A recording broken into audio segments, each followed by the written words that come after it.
감사합니다. 우리 설레임 성경 공부를 시작합니다. 우리 복음을 통하여서 하나님을 더 깊게 알아가고 하나님과 더 가까워지는 시간 될 수 있게 도와주셔서 예수님 기도합니다. 네. 자, 오늘은 한올이가 너 1번이었지? 한올이가 좋아하는 숫자는?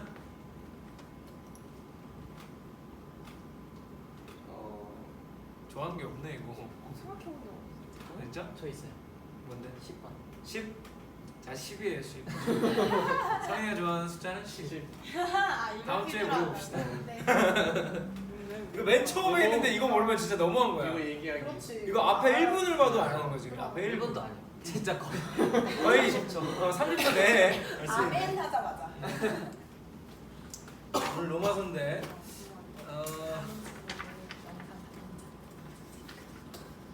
자, 우선은 기본적으로 로마서부터는 이제 편지죠. 편지라는 걸 이해하고 읽는 거랑 아닌 거랑 좀 다르죠. 편지라는 거. 자, 이거 읽어보신 분들은 아시겠지만 바울은 로마에 간 다음에 이걸 썼다? 네, 가기 전에 쓴 거예요. 방문하고 싶다는 내용이 그래서 로마서에는 많이 나오죠. 그다음에 로마서는 일반적으로 바울이 썼다고 이제 대부분 학자들이 동의를 합니다. 그리고 여기서 그 읽으면서도 나오는데 이 지금 174쪽에 보면 서바나라고 나오는 성경의 명칭이 스페인이에요. 스페인 서바나. 이거 알고 계시면 또 이해하기가 좋고요. 로마가 어디에 있을까요? 이탈리. 그 로마가 맞습니다. 그 로마. 대리는 그 로마가 맞고요. 제가 요 내용 읽으면서는 요 174쪽 읽으면서 좋았던 게 두 번째 문단인데 여기는 한번 읽어보면 좋겠어요. 다 같이 읽어보겠습니다. 시작입니다. 사실 로마서는 바울 서신 중에서 처음 쓴 것은 아니지만 몇 가지 이유로 서적에 올만합니다. 첫째, 분량이 가장 깁니다. 서신서들은 대체로 긴 것보다 짧은 순서로 배열되어 있습니다. 둘째, 구약을 가장 많이 이용하면서 구약과 밀접하게 연결되어 있습니다. 사도복음 중에서 구약적인 요소가 가장 많은 마태복음 앞에 오는 것은 기사님입니다. 셋째, 이신칭이 곧 회의가 아니라 오직 믿음으로 의롭다 그런 문단은 구원의 기본 원리를 다룹니다. 참고하실 거는 앞으로 서신서 계속 다루는데 전서 후서 나오는 게 있잖아요. 전서 후서를 나눈 기준은 언제 썼냐가 아니고요. 길이에요. 긴 게 전서고 짧은 게 후서입니다. 이거는 그냥 상식적으로 알고 계시면 도움이 될 거고요.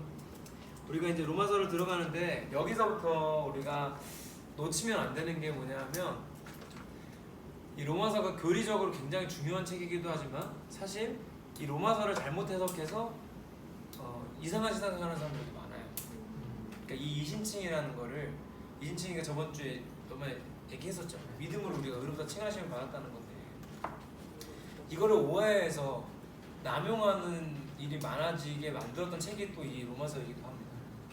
그러니까 로마서를 로마서로만 이해를 하면 오해를 할 수 있는 거예요. 근데 로마서도 성경의 흐름 안에 있는 일부의 책이라는 거를 인식을 하고, 그러니까 바울이 로마에 있는 교인들한테 고린도전서에 있는 얘기, 뭐 디모데전서에 있는 얘기를 다 할 수는 없잖아요.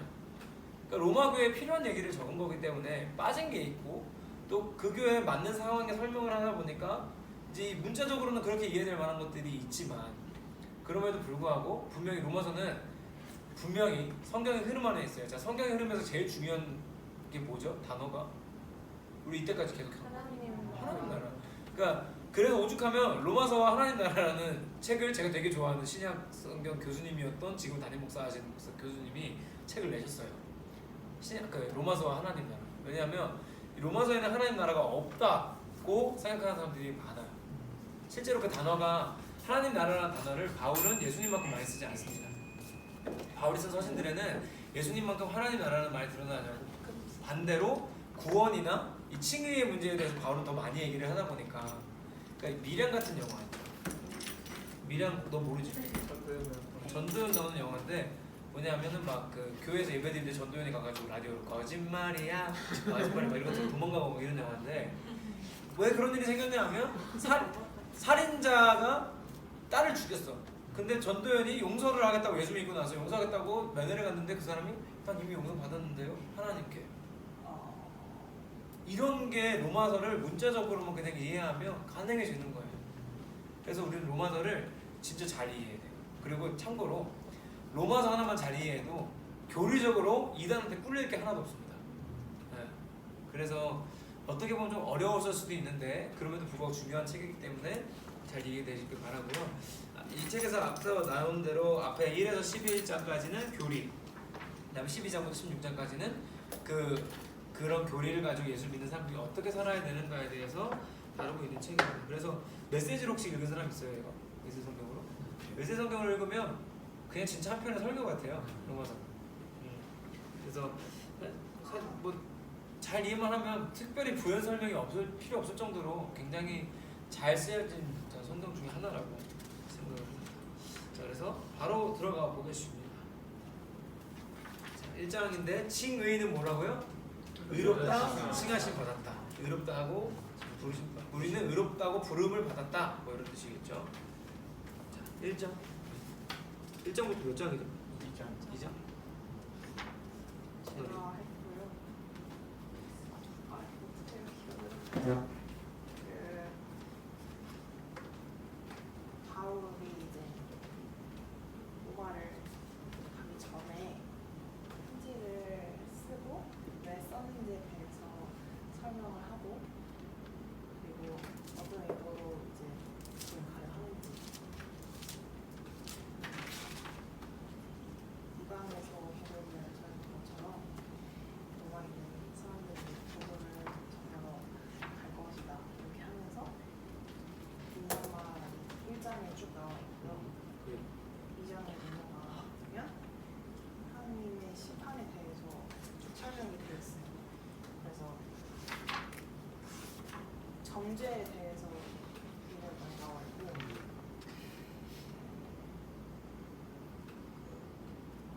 쉽게 말하면 게이나 동성애자가 잘못했다는 것을 말해주는 구절들도 있었고 그리고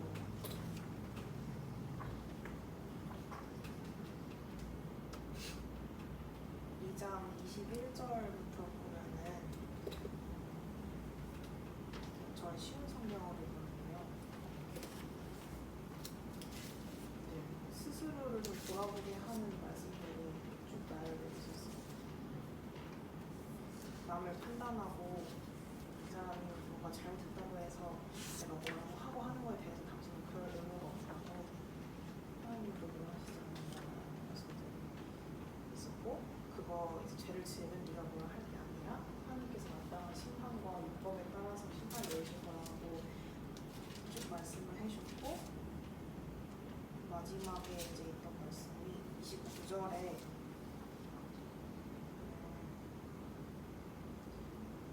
제가 사실 할례를 찾아봤는데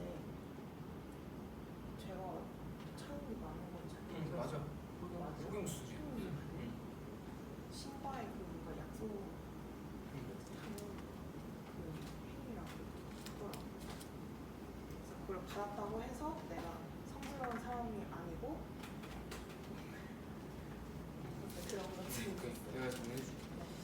우선은 지금 야언 얘기부터 해주면 그 유대인들한테 할례는 뭐냐면 그 포경 수술이 맞아요. 남자들이 하는 그게 맞는데 그 할례라는 의미 자체는 이제 나는 하나님의 사람입니다 해가지고 예수님도 할례를 받습니다.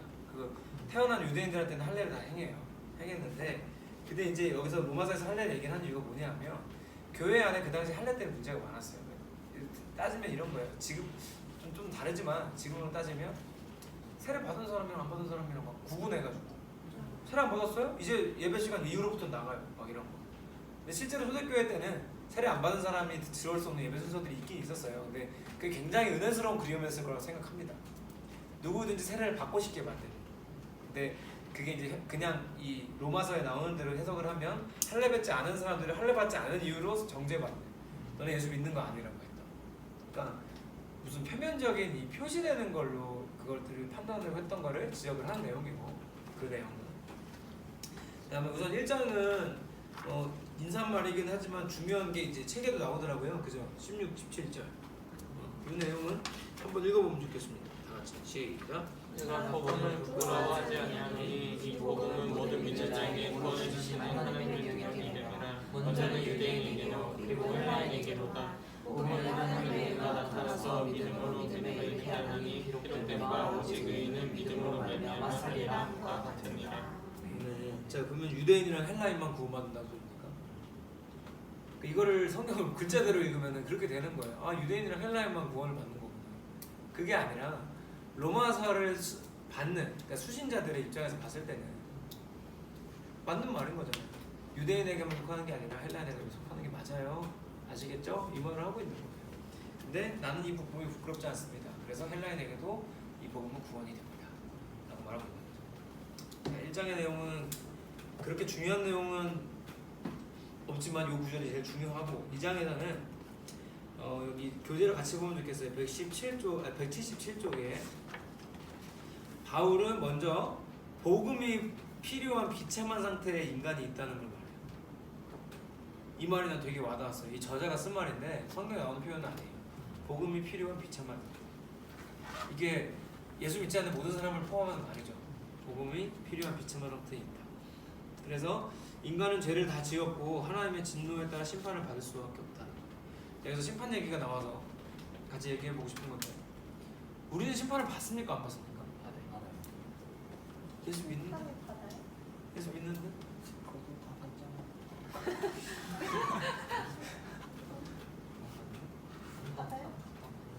심판을 받습니다. 예수님이 표현하시는 것처럼 심판을 받는데 양은 우편에, 염소는 좌편에. 그래서 우리는 우편에 가겠죠. 오른쪽에 가셔야 돼요. 거기서 만납시다. 그런데 하나님의 진노에 따라서 우리는 심판을 받을 수밖에 없어요. 근데 여기서 뭐냐면 하나님의 진노라는 표현이 사실 되게 멋있는 말이라고 생각해요. 하나님의 진노에 따라 우리를 심판을 받을 수밖에 없는데 하나님의 진노에 따라 심판을 받으면 우리 원래 어떻게 되는 거예요? 우편에 가는 사람이 없는 거예요. 근데 그 진노를 온몸으로 받아내신 분이 바로 예수님이라는 거예요. 그래서 하나님의 진노를 예수님이 온몸으로 받아냈기에 우리가 그 심판 때 오른쪽에 갈 수 있는 길이 생긴 거죠. 그래서 저는 이 진노라는 표현을 되게 멋있게 받아들였습니다. 그래서 우리도 심판을 받습니다. 그런데 그 심판이라는 게 우리한테는 두려움이 아니라 우리는 그냥 뭐랄까 세상에 마무리되는 한 과정의 일부일 뿐이죠. 심판이 두려운 건 예수 믿지 않는 사람들한테 두려운 일이겠죠. 그렇게 되지 않도록 우리는 그 사람들을 전도해야 되는 사명이 있는 거죠. 그 다음 문단에 가보면 이방인의 죄 여기 나오는데 불의로 진리를 막는 사람들을 이방인이라고 하면서 죄를 경건하지 않은가 불의라고 요약을 합니다. 근데 저는 여기가 되게 좋았어요. 그 다음 줄에 가보면 그들이 하나님을 잊고 그 대신 피조물을 경배한 것을 경건하지 않음이라고 하고요. 불의는 하나님과 관계가 깨어진 결과로 나타난 악한 행위라고 했어요. 성경에 나오는 죄가 뭔지를 얘기해 주는 거예요. 자, 하나는 뭐라고요? 경건하지 않은 건 하나님을 잊고 피조물을 경배한 거. 하나님을 믿는다고는 하지만 돈이 하나님보다 우선되면 그게 경건하지 못한 거라고요. 그리고 하나님과 관계가 깨진 게 의롭지 못하다는 거예요. 반대로 의는 뭐예요? 하나님과 관계가 회복된 거. 경건은 뭐예요? 피조물보다 하나님 사랑하는 거. 아주 간단하게 잘 정리가 되어 있죠. 우리는 이 경건에 대해서 여기서 한번 잘 짚고 넘어가시면 좋을 것 같아요. 경건. 우리 헌금송 맨날 그동안 불렀던 게 경건이었죠. 경건이라는 곡을 불렀는데 사실 한국 교회 안에서는 경건을 되게 오해를 했어요. 그래서 적어도 이 정도 되는 성경책은 들고 딱 끼고 하나님 계셔. 기도할 때도 거룩하시고 의로우시고 은혜하시고 그놈의 은혜가 충만하신 하나님을 그렇게 그 낮은 톤으로 굵은 약장수 톤으로 찾아요. 약장수. 목사님들도 다 약장수로 했어요. 하나님 계셔 하면서 다 약장수 톤으로 했죠. 그거를 그동안은 기도하기 시작했냐. 이거를 경건으로 봤다고. 이거를 실제로 그랬어요. 얘네는 잘 모르겠다. 스라는 잘 알겠다. 잘 알지? 너무 잘합니다. 아 진짜로 저 어릴 때만 알잖아요. 모르겠네. 몰라요? 가면 항상 목사님 하나님 계셔 이랬었죠. 아, 그것뿐만이 아니고 전사님 어렸을 때는 교회에서 주일날 편의점 가서 뭐 사 먹으면 지옥 간다 그랬어요. 난 진짜 지옥 가는 줄 알았어. 그리고 집에서 이거 베고 자면 바로 지옥해. 바로 지옥. 이거 떨어뜨리면 진짜 무릎 꿇고 사줘야 돼. 진짜 그랬어서 우리는 경건을 그렇게 오해했는데 이게 뭐냐면 아까 나온 할례 같은 거. 그러니까 할례라는 모양으로 나타나는 무언가를 이 지금 놀라서 나오는 경건과 불의를 벗어나는 거라고 생각했던 사람들. 할례를 받으면 경건하고 할례를 안 받으면 경건하지 않고 할례를 받으면 의롭고 할례를 안 받으면 의롭지 않다? 이게 아니라고 하는 게 이제 바울의 얘기인 거죠. 그만큼 우리는 이 부분에서 의롭지 않은 것과 경건하지 못한 것에 대해서 조금 잘 정리하고 넘어갔으면 좋겠습니다. 그래서 이렇게 2장이 마무리가 되고요. 생각보다 1, 2장은 이렇게 막 무겁지 않아요. 근데 이제 3장부터 시작이에요. 3장부터 시작인데 우리 성현이가 한번 잘했을 거라고 생각합니다. 이제 3장에서 이제 제가 이제 3장 18절 여기부터 할례 여기서 할례가 나와요. 할례는 선택받은 언약의 자손이라고. 그런 표지라고 여기서 쓰여 있었고요. 그리고 바울이 근데 이런 율법을 지키지 않으면 할례를 받는 것이 아무 소용이 없다고 합니다. 왜냐면은 율법 언약의 기반이 되는 것이어서 아무리 할례를 받아도 율법을 지키지 않으면 언약이 파기된 것이고 그래서 결국 정죄와 진노의 대상이 될 수밖에 없어요. 그러니까 이게 무슨 얘기냐면 예수 그리스도 이전까지는 구원의 방법이 율법이었어요. 근데 할례를 받은 사람들은 율법을 지켜야 되는 거예요. 그러니까 자 다시 한번 할례를 받은 사람은 율법을 지켜야만 되는 건데 바울이 얘기한 건 뭐냐면 할례는 받았고 할례 안 받은 사람들 욕하면서 지들은 율법도 안 지켜. 니네 뭔데? 이 얘기야. 그게 지나가고 나면 이제 여기서부터 중요하죠.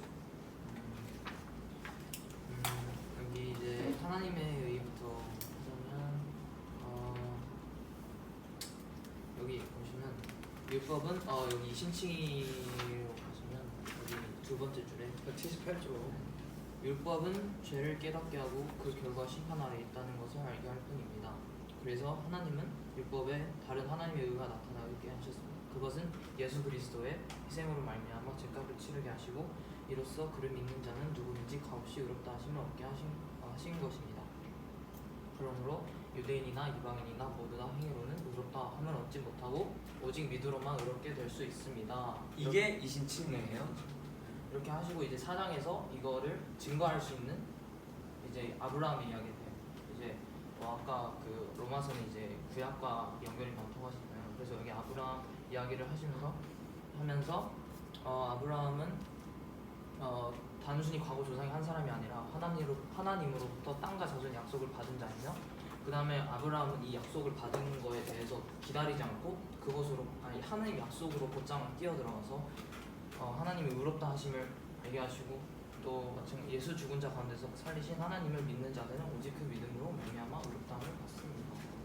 이렇게 마무리를 짓는데 저는 이 말씀을 들으면서 저는 여기 메신저 성경을 읽었는데요. 여기서 아브라함이 하나님께 합당하다고 선언한 것은 그가 하나님께서 그를 위해 하신 일을 받아들였기 때문입니다. 그 선언이 내려진 것은 그가 할례라는 언약 의식을 통해 몸의 표시를 받기 전이었습니까? 그 후였습니다. 맞습니다. 그 표시를 받기 전이었습니다. 그렇다면 그가 할례를 받은 것은 하나님께서 그를 당신 앞에 세우시려고 오래전부터 그를 위해 이래 오신 것에 대한 증거이자 확증의 의미였다는 것입니다. 아브라함은 다만 하나님의 이 일을 자신의 온 삶으로 받아들였던 것입니다. 하고 여기서 또 그는 하나님의 약속주의를 서성거리며 조심스럽게 의심 어린 질문을 던지지도 않고 곧장 그 약속 안으로 성큼 뛰어들었습니다. 그러고는 굳센 자 하나님을 위해 준비한 자 말씀하신 바를 이루신 하나님은 확신한 자가 되었습니다. 그래서 이런 말씀을 기록되었습니다. 아브라함은 하나님이 그를 바로 세워주실 것을 신뢰함으로 하나님께 합당한 사람으로 선언되었습니다. 그러나 이것은 아브라함에게 해당되는 것이 아닙니다. 이것은 우리 이야기도 합니다. 우리가 아무 소망 없는 상황에서도 예수를 살리신 분을 받아들이고 믿을 때 우리 역시 동일한 말씀을 듣게 됩니다. 희생 제물이 되어주신 예수께서 우리를 하나님께 합당한 사람으로 하나님 앞에 바로 세워진 사람으로 만들어 주셨습니다. 어떻게 대책을 잘 쓸까? 이렇게 하고 싶다. 진짜 한 편의 설교처럼 만들어버릴 텐데 이거 그대로예요. 뭐 부연 설명이 필요 없어요. 이거 진짜. 그러니까 이 이신칭의라는 게 어떤 인간의 행위가 아니라 진짜 하나님의 은혜로 됐다는 얘기를 아브라함을 예를 들어서 하고 있는 거거든요. 그리고 아브라함이 잘한 걸 칭찬하는 부분 중에 하나는 하나님께서 하라고 했을 때 질문도 없고 토달지 않고 그냥 했다는 거. 구약에서는 순종이 믿음이었으니까 했다는 거라는 거가 잘 나오고 있고요. 우리 율법이 318개예요. 그리고 그거를 10개로 좁힌 걸 뭐라고 부를까요? 10계명인 거예요. 근데 인간 중에 10계명을 제대로 지킨 사람이 있었을까요? 없었을까요? 있었으면 하나님이 예수님 안 보냈을지도 몰라요. 근데 율법으로 구원받을 사람이 한 명도 없어요. 그래서 하나님은 예수님 보내셨고 예수님을 통해서 우리가 의롭고 칭하심을 받을 수 있게 되었다는 내용으로 아주 짧게 요약하면 이해할 수 있겠죠. 네. 여기서 그냥 중간중간 질문을 받을까요? 넘어갈까요? 이 로마서는 조금 어려울 수 있어서 이렇게 자유롭게 하세요. 하고 싶으면 그때도 궁금한 거 있으면 하시고 자기 할 것만 생각하지 마시고 알겠죠? 네. 자기 부분 읽고 있고 그러면 안 돼요. 정의원. 자, 5장 누구죠? 저는 5장이랑 6장을 맡았는데 5장이랑 6장에서 대표적인 핵심 단어만 요약하면은 칭의 결과랑 그리고 이제 5장 1절에서 11절은 화목, 하나님과의 관계 회복하는 것을 화목이라고 표현했고 5장 12절에서 21절에는 은혜와 생명 그게 이제 첫 번째 사람인 아담이 죄를 범함으로 저희가 사망에 이르게 됐고 그로 인해서 이제 예수님이 이제 의로 이제 아담과 예수님을 비교하는 구절이 5장으로 이렇게 끝이 예수님을 되고, 두 번째 아담이라고 두 번째 아담으로 나왔고요. 그리고 6장에는 죄와 은혜의 관계로 해서 이렇게 세 가지 단어로 정리를 해봤는데 저는 여기서 제일 와닿았던 구절 중에 자주 봤던 건데 5장 3절하고 4절 말씀을 보면 연단은 소망이라는 그 내용이 나오거든요. 연단은 소망을 낳고 소망은 이제 인내를 낳고 이렇게 해가지고 결국에는 연단에서 이제 소망까지 넘어가는 과정 여기는 저는 이게 이해가 잘 안 돼가지고 한나는 인내하고 인내하고 연단까지는 연관관계가 있는데 연단에서 소망이 좀 이해가 잘 안 됐어요. 오케이. 네. 자, 5장 3절, 4절, 5절을 일단 제가 읽어드리면 다만 이뿐 아니라 우리가 환난 중에도 즐거워하나니 이는 환난은 인내를 인내는 연단을 연단은 소망을 이루는 줄 알미로다. 소망이 우리를 부끄럽게 하지 아니함은 우리에게 주신 성령으로 말미암아 하나님의 사랑이 우리 마음에 부음받음이니 뭐 이렇게 가는 건데 그래서 이게 왜 소망을 이루는 건지가 이제 어려웠다는 말이잖아요. 그죠? 자, 이게 이제 제가 말했던 거예요. 성경에 나오는 소망은 뭐에 대한 소망일까요? 하나님 나라에 대한 소망이에요. 그렇게 보면 이제 그냥 정리가 돼요. 보세요. 인내는 연단을 그러니까 우리가 환난 중에도 즐거워할 수 있는 이유는 뭐냐 하면 하나님 나라에 대한 소망이 있기 때문이라는 거예요. 그래서 환난은 인내를 요구해요. 왜냐하면 우리를 통해서 하나님 나라가 이 땅에 오는 것도 그렇고 우리가 하나님 나라까지 가는 여정도 그렇고 인내가 필요하다고요. 예수 믿는 게 어려워. 환난이 온다고요. 그래서 환난은 인내가 필요하고 제가 또 성경 비슷한데 여러분은 초등부를 안 들으시죠? 그래서 인내는 연단. 그러니까 인내 이후에는 연단이 뭐냐 하면 강철 두들기는 거야. 센 물에 두들겨서 선물 넣고 이게 연단인데 강해진다는 거죠. 그래서 인내 이후에는 우리의 뭐가 강해질까요? 믿음이 강해지는 거예요. 흔들리지 않는 믿음이 되는 거예요. 시몬스 침대가 아니고 흔들리지 않는 믿음이 돼서 연단을 받고 연단이 돼서 건강해지면 그때 이제 소망이 이루어진다는 거예요. 소망이 뭐라고요? 하나님 나라에 대한 소망이에요. 성경에 나오는 대부분의 소망은 하나님 나라에 대한 소망입니다. 대부분. 그래서 그렇게 이해하시면은 뭐 어렵지 않을 것 같아요. 그래서 우리가 하나님 나라까지 가는 여정이 환난도 있고 환난 가운데 인내도 필요하겠지만 그 인내가 우리를 연단하게 할 것이고 우리는 그 연단을 통해 소망을 이룰 것입니다. 라고 이해할 수 있을 것 같아요. 네. 그리고 이제 아담하고 예수님 비교한 장면이 5장 12절에서 21절 말씀인데 그 내용은 다 읽어보시면 다 아시겠지만 저는 여기서 느낀 게 이제 아담을 통해서 저희한테 죄가 들어오고 죄는 이제 결국 사망을 낳게 했는데 또 두 번째 아담이 예수님을 통해서 또 그 죄값을 다 온전히 치르셨으니까 이거를 저한테도 이제 적용을 해봤을 때 저로 인해서 이제 전도사님이 지금 주보에 썼듯이 그리스도 이제 교회에만 다니지 말고 교회가 되라 하는 말씀이 이게 또 생각이 나는 거예요. 그래서 일터든 직장이든 가정이든 어느 곳에서든 저로 인해서 이제 예수님의 향기가 더 뿜어졌으면 좋겠다고 이제 생각이 들면서도 아까 설교 말씀에 이제 일랜드 비유하셨잖아요. 그거가 지금 제 상황이거든요.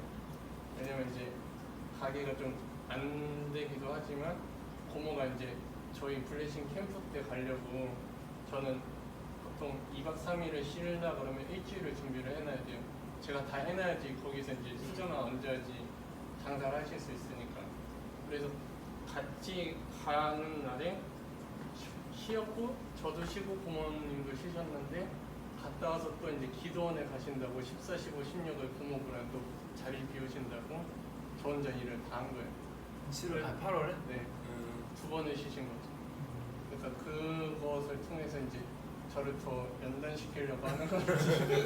아니 이 상황을 지금 많은 영적으로 이제 많이 막 동업자 관계이기도 하지만 또 조카 고모 관계가 좀 더 클 때가 있거든요. 그래가지고 이거를 잘 이겨내려고 이런 과정을 주시는 것 같아요. 지금 기도 중이죠.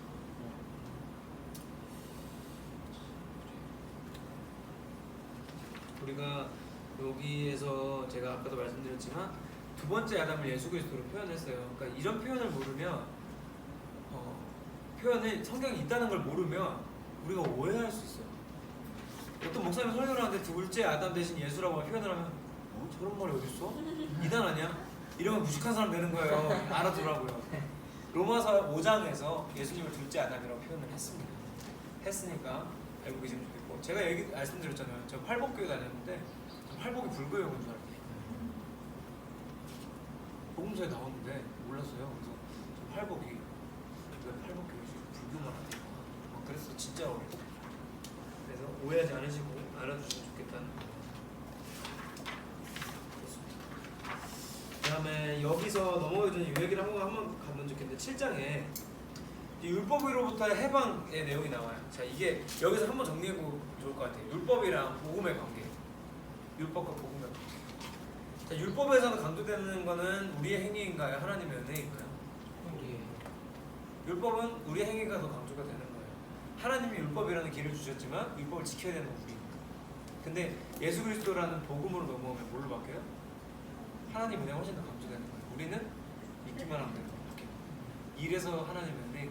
자, 근데 되게 유명한 팀 찬양 중에 서로 사랑하라라는 찬양이 있어요. 희주일이라는 팀. 근데 그 후렴 가사 때문에 제가 싸웠었어요. 그 작곡가랑 연락해가지고 고쳐라. 걔가 그런 사람이야. 야, 너네 정도 되는 팀이 이 노래 이렇게 부르면 되냐? 고쳐라. 근데 가사가 뭐냐면 2점 모든 계명을 십자가로 폐하자. 주님 주신 세 계명 서로 사랑하라.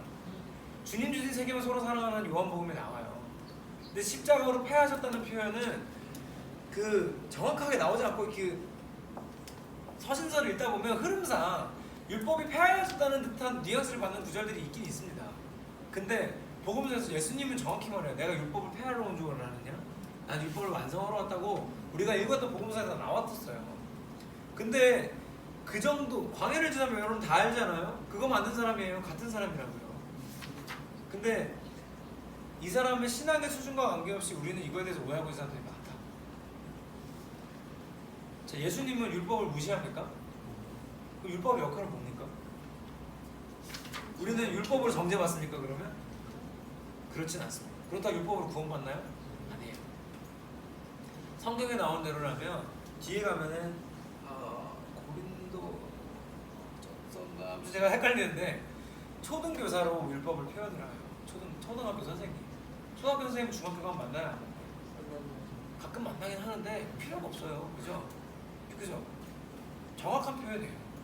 예수님 오시기 전까지는 초등교사처럼 필요했다고요. 몽학 선생 필요했어요. 근데 예수님 오신 다음에 필요해 안 필요해? 필요가 없어요. 왜냐하면 예수님이 율법을 폐하신 게 아니라 사랑으로 완성해 버렸기 때문에.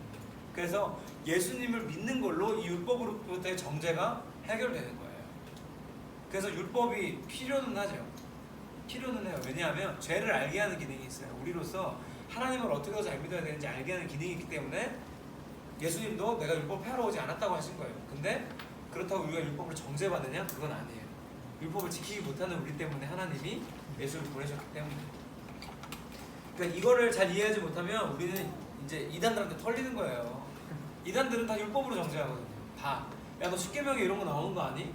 근데 교회들은 왜 그렇게 안 하니? 안식일을 거룩하게 지키라고 나와요, 십계명에. 근데 우리 안식일 안 지키잖아요. 주일은 안식일이 아니에요. 토요일이 안식일이라고요. 주일은 부활절이에요. 초대교회 때부터 부활절이 기뻐서 주일을 예배드리기 시작했고 우리는 안식일을 지키잖아요. 그러니까 율법을 지키지 않는 거죠.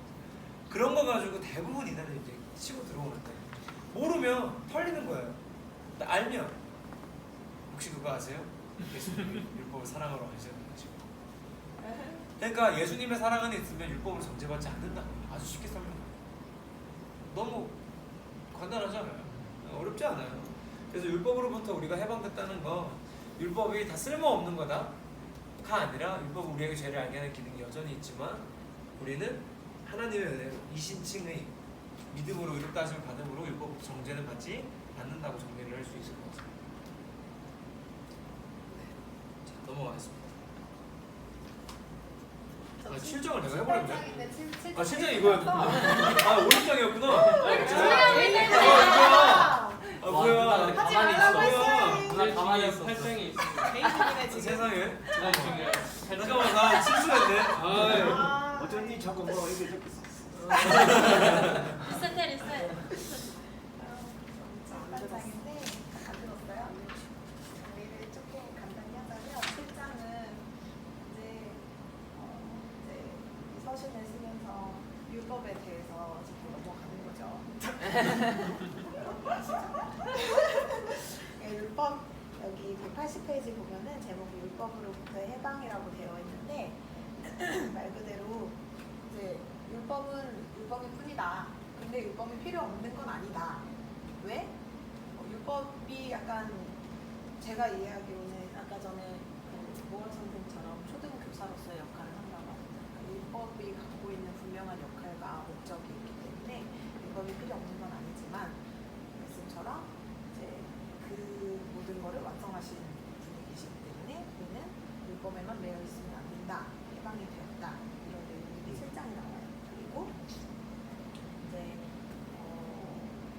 7장 저는 7장 15절 18절에서 제가 사실은 성경 읽은 분 중에 로마서를 가장 좋아하고 가장 즐겨 읽고 되게 많이 은혜를 받았던 성령님 예수님 인격적으로 만났을 때 로마서를 읽다가 이렇게 깨달음을 얻고 알게 하셔서 성경이 다 이해가 되는 그런 케이스예요.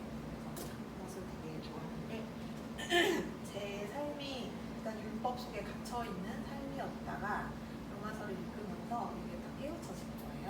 그래서 개인적으로도 되게 의미가 깊고 아까 말씀하셨던 낙체가 된 거예요. 저는 실제로도 1, 2년 전까지 주일날 돈을 쓰지 않았고 헌금이 새 집회가 안 되지 못했고 네, 성경책 밟거나 뭐 쌓아놓거나 먼지가 쌓이거나 하지 않았고 그러니까 저희 집이 딱 그런 집이에요. 정말 극보수의 완전 예스러운 신앙생활. 그래서 그런 거에서 근데 그런 거를 저는 성경에서 먼저 깨달은 게 아니고 제 삶에서 예수님을 중학교 2학년 때 영접하고 나서 이게 깨우쳐진 거예요. 이게 아닌데 내가 왜 이런 거에 되어 있을까? 그러고서는 후에 읽은 게 이제 로마서였고 그래서 아 이런 거였구나 정리가 됐고 그래서 이제 가족들이나 저랑 비슷한 신앙생활을 하고 있는 친구들한테 아 이게 아니었어라는 이제 얘기를 하고 다녔어요. 어쨌든 그런 내용들이 이제 7장에 나오고 8장으로 가면은 이제 성령님 이야기가 나와요. 성령님 이야기가 나오는데 우리가 이렇게 율법이 주주주주 있어도 사람은 죄를 지을 수밖에 없는 존재이기 때문에 우리는 그러니까 죄인일 수밖에 없다. 그런데 우리를 도우시는 분이 바로 성령님이십니다. 이런 얘기가 나오면서 여기 이제 181쪽에 앞 단락에 보면은 세 번째 줄에 8장에서는 이와 같이 우리가 연약한 존재임에도 불구하고 그리스도 안에 있으면 더 이상 정죄를 받지 않는다고 합니다. 그것은 우리 안에 성령이 계셔서 율법의 요구를 이루시도록 도우시기 때문입니다. 이게 딱 8장의 내용이에요. 그리고 그 다음 단락 생명의 성령, 그래서 8장 1절에서 13절에 나와 있잖아요.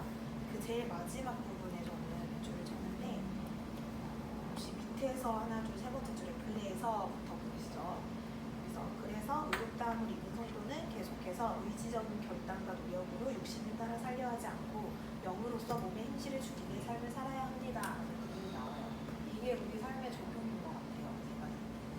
제가 매일 삶에서 이게 왜 나를 친다고 하잖아요. 나를 치고 내가 나를 진짜 발버둥 쳐서 이렇게 신앙생활을 한다. 저는 이런 표현을 좀 자주 하는 것 같아요. 근데 내가 진짜로 어떤 죄인인지 내가 너무 잘 알기 때문에 성령님의 도우심을 받을 수밖에 없고 성령님께서 도우시고자 하지만 내가 그러니까 자유의지를 주셨고 성령님은 인격적인 분이시기 때문에 내가 하나님을 더 열심히 믿겠다는 의지를 가져야 이제 하나님도 역사하실 수 있는 그런 능력은 있지만 어쨌든 내 의지가 있어야 된다는 그런 부분이 저한테는 되게 깊게 다가왔고 넘겨서 양자의 영이 나오는데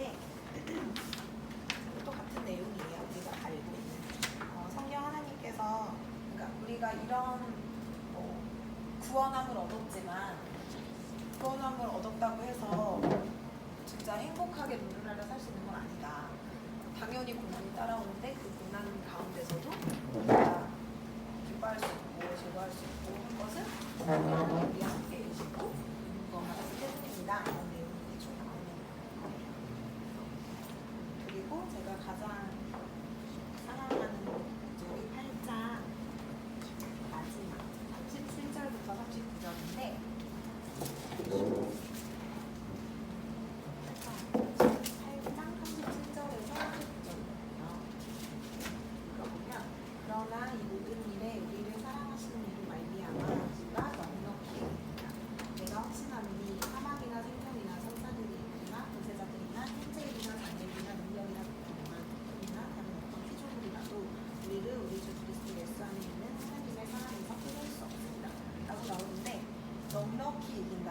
넉넉히 그냥 이기는 거 아니고 남는다는 거죠.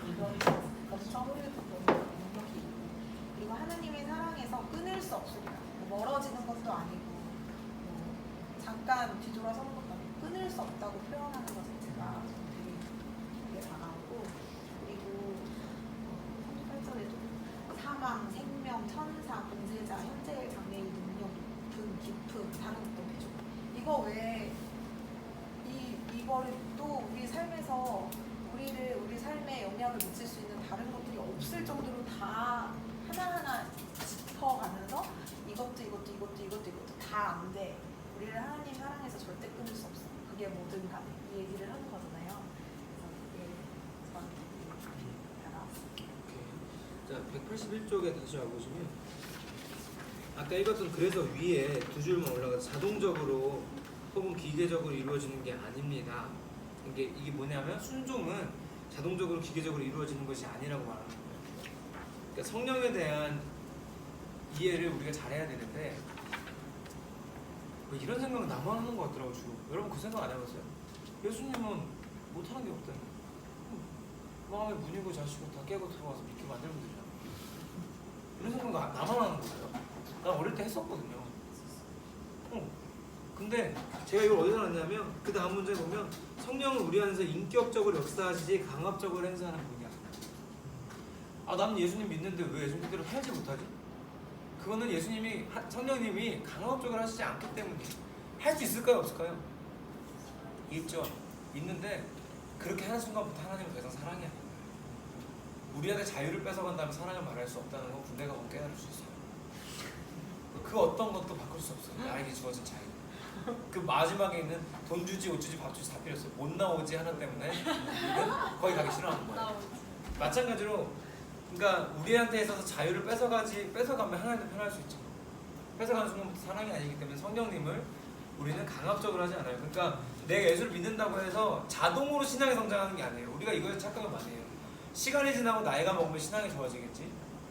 절대 아니에요. 절대. 여기 책에서 말한 대로 의지적인 결단과 노력이 필요하다고 제가 자주 얘기하잖아요. 의지적인 결단과 노력이 필요한 게 성경의 가르침이에요. 하나님의 은혜라는 걸로 포장하면 안 돼요. 하나님이 은혜로 길은 열어주셨지만 그 길을 가는 건 우리가 선택하는 거예요. 그리고 그거 선택하기를 성령님이 응원해요. 응원하고 계신데 우리는 선택하는 건 우리 몫이고, 아까 얘기한 대로 성경 읽는 게 여러분 이거 해보면서 깨닫지 않아요? 쉬워요? 한 주에 한두 장 읽는 것도 어려워요. 왜 그런지 알아요? 우리는 제약된 본성이 있어서요, 이거 읽는 게 본성을 거스르는 일이에요. 안 읽는 게 본성대로 사는 거고, 읽는 게 본성을 거스르는 일이기 때문에 쉽지 않아요. 내가 만약 성경 읽는 게 재밌다? 진짜 대박이고. 진짜. 근데 내가 재미없다? 정상이에요. 본능대로 살고 있는 거예요. 본성대로. 난 정상, 지극히 정상. 치유는 다 이렇게 병을 진단받고 있어. 우리 사랑이도 집에서 제가 지금 성경 읽어주거든요. 어린 애기 성경. 성경 읽어주는데 성경 읽기 시작하면 갑자기 고개를 돌려요. 거스른다. 근데 어쨌든 그래서 우리는 그러니까 그냥 두면 신앙이 성장하는 게 아니라 하나님부터 멀어지는 게 우리의 모습이에요. 성경 하나 읽기가 얼마나 힘들어요. 그래서 우리는 분명히 성령님의 역사를 하시지만 그 역사의 응원을 받고 우리 이제 결단과 노력이 분명히 필요하다는 것을 잘 알고 넘어가시면 좋겠어요. 네, 9장 10장 네, 9장 10장 제가 읽었는데, 네, 9장은 네, 이스라엘에 대한 이런 약속을 말씀하는데, 이 구약에서 나왔던 얘기들을 가지고 이스라엘에 대한 이런 하나님의 약속들을 얘기를 해요. 그리고 그 약속을 이제 이스라엘이 약속을 저버렸잖아요. 그때 이제 하나님의 진노와 긍휼 이런 것들을 얘기한 다음에 10장에서 이제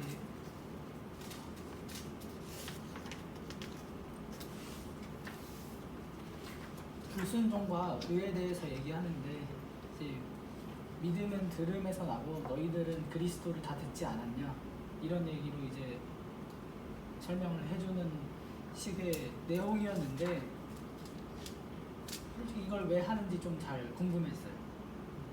왜 이렇게 얘기를 하는지. 왜 이게 써 있는지. 네, 궁금했었던 거예요.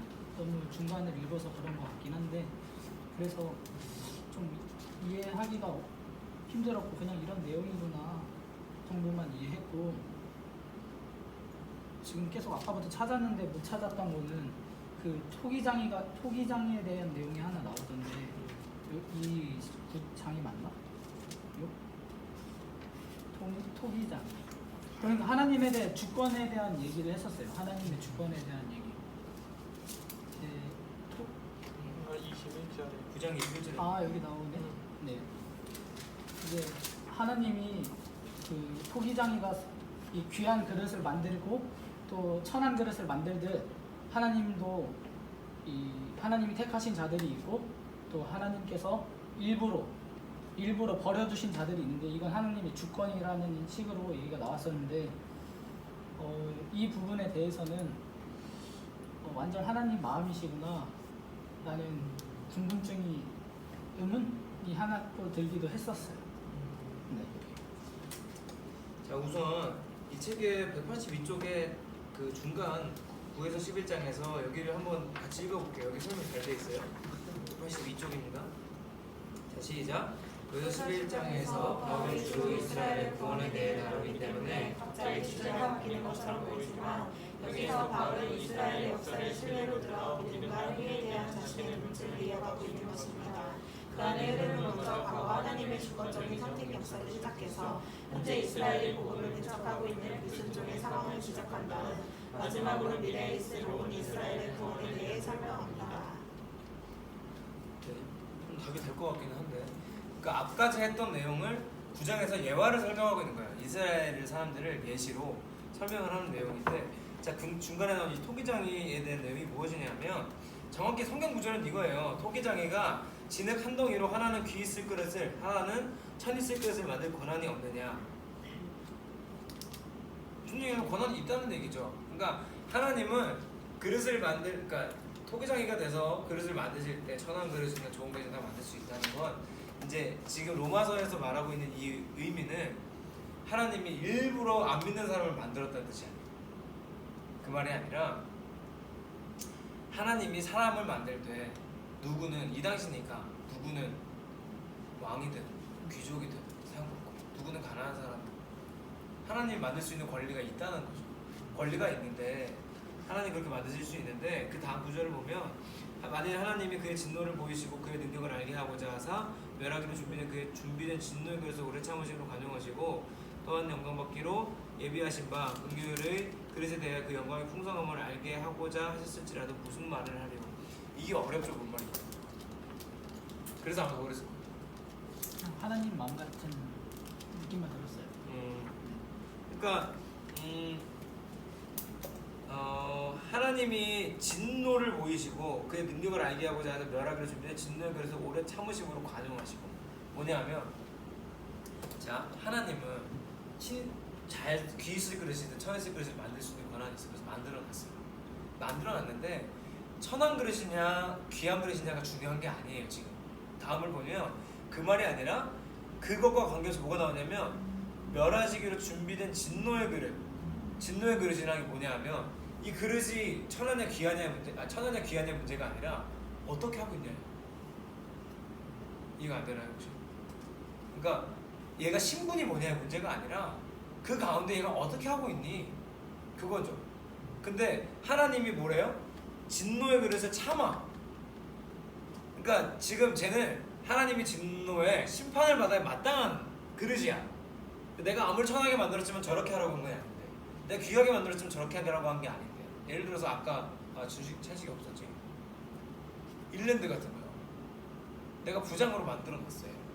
근데 회사에서 부장으로 세워놨는데 회사에서 그렇게 하라고 부장으로 세워놓은 게 아닌데 제발아 하고 하나님이 열을 받는데 뭐 하고 있다고요? 참고 있다고요 지금. 참고 있는데 참고 있기도 하고 영광을 받기로 예비하신 바 긍휼의 그릇에 대하여 그 영광의 풍성함을 알게 하고자 했을지라도 무슨 말을 하려. 그러니까 찬식이가 이해한 부분이 여기서 어느 정도 맞아요. 우리 장로교에서 얘기하는 선택, 그러니까 예정론과 약간 만나는 부분인데, 그러니까 하나님이 귀 있을 그릇, 선 있을 그릇이 있어요. 근데 이 중에서 진노의 그릇이 있고, 그러니까 그 종류가 문제가 아니라 지금 천한 과산 귀한 거 넘어갔어요. 넘어갔는데 그 중에서 귀한 것 중에서도 진노의 그릇이 있을 거고, 귀한 것 중에서도 긍휼의 그릇이 있을 것이고, 천한 것 중에서도 진노의 그릇, 긍휼의 그릇이 있다는 거죠. 근데 하나님은 진노의 그릇에 대해서 참고 계시고 긍휼의 그릇에 대해서 영광 받기를 원하고 계시다는 내용이죠. 그러니까 하나님 주권적인 게 맞아요. 이게 그 사실 감리교에서는 이거를 안 믿습니다. 예정론, 예지론 이거를 우리 장로교에서 일단 주장하는 거고 깔뱅이 주로 얘기했던 것 같아요. 저는 너무 장로교 안에서만 자랐고 장로교 신앙을 했기 때문에 이거에 대한 거부감이 전혀 없어요, 사실. 그래서 실제로도 여러분 느껴본 적 없어요? 이게 전도해보면 얘 뭐야? 얘 교회 다녀? 이런 싶은 애들이 있어요. 반면에 교회 안에 있는데 얘는 교회를 왜 다녀 싶은 애들이 있더라고요. 저는 그런 거 보면서 가끔씩은 느껴요. 아 이런 게 하나님이 택한 백성과 아닌 사람의 차이인가? 라는 생각도 들기도 해요. 근데 우리에게 이 말씀을 주신 이유는 사실 제가 바울이 아니기 때문에 정확하게 말한다고 하면 거짓말이에요. 갑자기 제가 사실 바울입니다. 행복과 같은 근데 그게 아니잖아요. 정확히는 알 수 없지만 아마 하나님이 이 예정론이라는 거를 그 로마서라는 말씀을 통해서 보여주신 것은 예정된 사람이 있기 때문에 너네가 손 놓고 있어라는 말이 아니라 이렇게 해보면은 예정되는 것처럼 보이는 사람도 있을 거고 아닌 거고 사람도 있겠지만 그걸 너희가 판단하라는 게 아니에요. 그게 하나님의 주권적인 선택이니 너희는 그럼에도 불구하고 이 일을 계속 해라 라는 의미로 저는 보여요. 제가 볼 때는 그렇게 보여요. 그래서 그 다음에 24절을 보면 좀 정리가 돼요. 이 그릇은 누구냐면 우리예요. 우리가 누구냐면 유대인 중에서뿐 아니라 이방인 중에서도 부르신 자. 유대인이냐 이방인이냐 중요하지 않아요. 이게 뭐냐면 천 있을 그릇과 귀 있을 그릇이라고 볼 수도 있어요. 비유죠. 그러니까 이방인이냐 유대인이냐 먼저 믿었냐 나중에 전도된 자이냐가 중요한 게 아니라 그 안에도 하나님이 긍휼의 그릇으로 지으시고 진율의 그릇으로 지은 사람들은 있다. 그런데 그 중에서도 부르심 받은 자라는 거죠. 그러니까 결론적으로는 진노의 그릇이든 긍휼의 그릇이든 하나님이 만드신 거니까 우리 그들한테는 누가 필요한 거예요? 하나님 필요한 거예요. 진노의 그릇을 보고 하나님이 뭐 한다고 그랬어요? 참으면 되잖아요. 왜 참고 있겠어요? 기다리는 거잖아요. 바뀌길 기다리는 거죠. 그러니까 오히려 이게 하나님이 뭐 이렇게 강권적이야, 하나님이 뭐 이렇게 독재적이야 라고 볼 수도 있지만 반대로 보면 하나님 뭐 이렇게 착해라고 볼 수도 있는 거예요. 그냥 여러분이 하나님이라고 생각해봐요. 한번 하루만 하나님 한다 생각해봐요. 하루만 내 말 더럽게 안 듣고 나 괴롭혔던 애들 막 패 죽여버리고 싶지 않아요? 그런 생각 안 해봤어요? 브루스 올마이티 영화 봤어요 혹시? 너 어떻게 알냐? 네가 어떻게 알았지? 굉장히 옛날 영화인데? 그래서 그런 거 보면 저는 생각했었어요. 내가 하나님이면 아마 쟤네 다 때려 죽였을 텐데 왜 하나님은 그러지 않으실까? 왜 저런 사람이 교회에 있는데 하나님은 그냥 두실까? 이런 생각 해본 적 없어요. 근데 이런 거 보면서 느끼는 거예요. 하나님이 강권적인 선택으로 이렇게 만들어 두셨지만 하나님은 그들도 기다리고 있고 그들도 기다리고 저는 계속 생각했던 게 이거 예전 예지 때문에 어렸을 때부터 저희 엄마랑 많이 싸웠거든요. 왜냐면 엄마는 보수적인 신앙관이셨기 때문에 택함을 받은 자와 아닌 자가 분명하게 가지고 택함을 받지 못한 자들, 그러니까 마귀, 어쨌든 세상은 마귀에 속해 있으니까 어쨌든 그래서 교회 그러니까 크리스천이 아닌 친구들이랑 말도 섞지 말고 놀지도 말고 쟤네는 어찌됐든 같이 다니면 영적으로 좋지 않아 라고 이제 그렇게 주장을 하셔서 저는 이제 전도사님 말씀하신 것처럼 그런 입장에서 계속 얘기를 했고 그건 안 보는 거고 그리고 그러면서 이제 생각을 계속 하다가 그런 생각을 이게 우리가 드라마나 영화를 보면은 작가 근데 그 작가가 어떤 캐릭터를 ABC 캐릭터 중 A를 착한 놈, B를 나쁜 놈, C를 입체적인 캐릭터 착한 놈에서 나쁜 놈, D를 나쁜 놈에서 착한 놈 이렇게 그냥 극을 쓴다고 해서 작가를 욕할 수 있는 권한은 없잖아요. 근데 세상을 살고 있는 사람들은 하나님이 ABCD 캐릭터를 해놓으시고 만약에 A라는 주인공이 빛나게 하기 위해서 혹은 A라는 주인공이 더 뭔가 큰 깨달음을 얻게 하기 위해서 C라는 인물을 사용해. 착한 캐릭터에다가 나쁜 캐릭터. 그런다고 해서 우리가 그를 욕할 수 있는 게 아니고 우리는 그냥 받아들여야 되는 건데 왜 사람들이 하나님께 내가 저래가 하고 그런 생각이 들더라고요. 성경에서도 성경 인물이 사울이나 이런 왕도 보면은 처음에는 그러니까 그들이 하나님을 모르지 않잖아요. 하나님을 알고 기름 부음을 받아서 세워진 왕인데도 나중에 너무 솔직히 말하면 개인적인 친분이 있었다면 내가 그 왕과 개인적인 친분이 있었다면 너무 안타까울 것 같은 거예요. 나중에 버림받는 카드인 거잖아요. 그러니까 그런 식으로 하나님이 높임 받으시고 영광 받고자 하시기 때문에 이렇게 세상사를 다 주관하시고 우리의 의심 속에서 어쨌든 누구지 하나님 영광 받으시기 위해서 이렇게 우리를 사용하신다. 이렇게 좀 얘기를 하고 좀 했거든요. 이제 근데 여기서 이게 왜 9장에 나오는지 생각해 보면 또 이해가 되기도 해요. 찬식이 이제 앞쪽을 안 읽어 그럴 수도 있는데 8장까지 내용에서 8장에서 아까 읽었지만 핵심이 뭐냐면 생명의 성령의 법이 죄와의 사망의 법에서 너를 해방하였는데 그 과정에 성령님이 역사는 하시지만 그 가운데 뭐가 필요하다고요? 우리의 의지적인 노력이 필요하다는 거예요. 내가 진노에 그러실 수 있어요. 긍휼에 그러지 않을 수 있어요. 근데 하나님은 그걸 관용하고 기다린다. 뭐 할 때까지? 돌아올 때까지. 그래서 말한 대로 하나님 권한으로 하나님이 이렇게 사용하고 저렇게 사용할 수 있어요.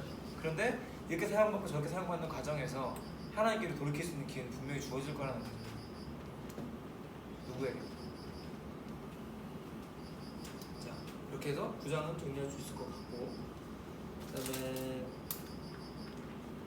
10장에 다시 이제 율법 얘기가 나오는데 앞선 얘기와 비슷합니다. 비슷한데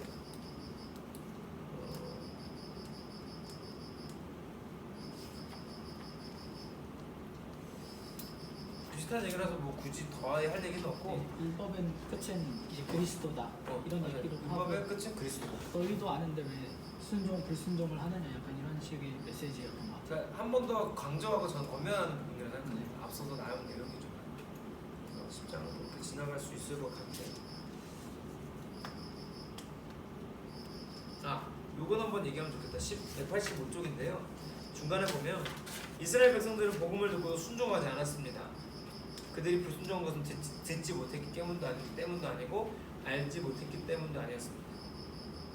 그들에게도 기회가 있었다는 거죠. 기회가 있었는데 그들은 그러니까 지금 여기서 나오는 게 10장에서 자기의 의와 하나님의 의가 맞을 거예요.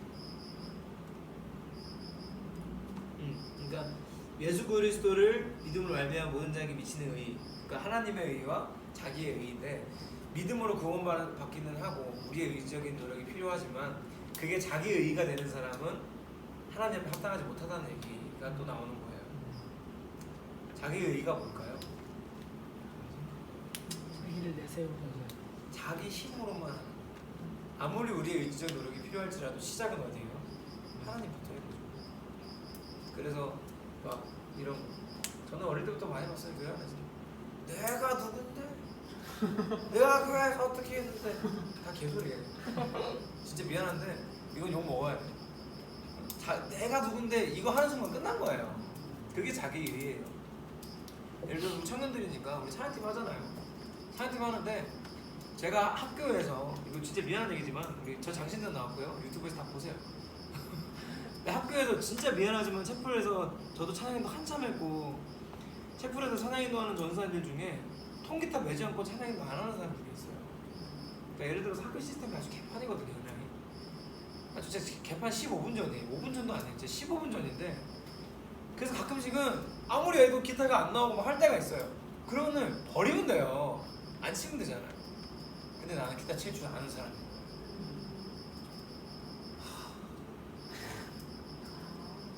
그러니까 그게 진짜 안 나오게 하는데 나오게 하는 게 무슨 음악적으로 대단히 중요해서 막 이런 게 아니라 나 기타 칠 줄 아는 사람인데 이 소리가 안 나가는 게 싫어서 단순히 그러는 거라면 이건 문제가 심각하다는 거죠.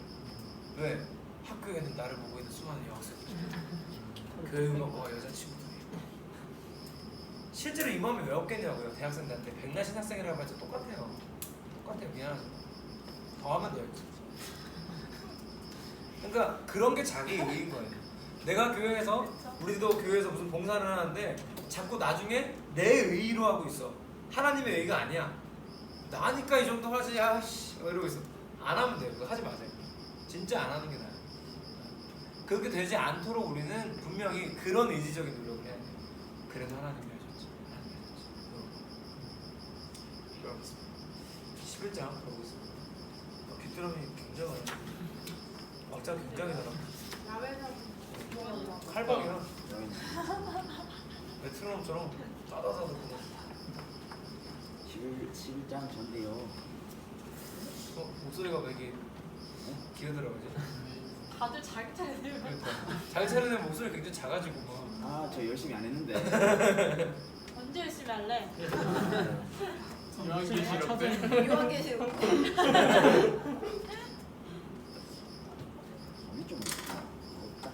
아까 그 전도사님 말씀처럼 계속 자기의 의를 드러내는 것보다 정말 하나님께서 다 하신다고 하는 주권은 다 하나님께서 가지고 계신다고 그렇게 믿고 교만하지 않도록 그러니까 바울이 이방 성도들한테 그렇게 권고하는 메시지가 있고요. 11장에 11장에서 계속 이스라엘 백성이 저는 이게 참 궁금했어요. 11장에 유진 피터슨 목사님 쓰신 거 있잖아요. 거기서 453쪽에 보면 이게 이스라엘 백성한테 투자한 것이 되게 많아서 아깝다라는 표현이 적혀 있거든요. 그러니까 이스라엘 백성 몇 절이었어요? 거기 시온 성경 세 번째 거기서 장절이 대충 써있긴 써있긴. 네 11장 주님이 한 왜 아까워 26절쯤 됐을 것 같은데.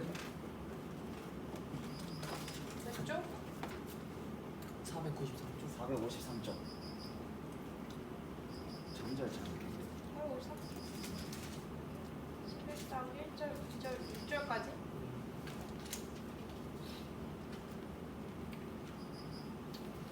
이스라엘 백성이 자꾸 하나님 말 안 들으니까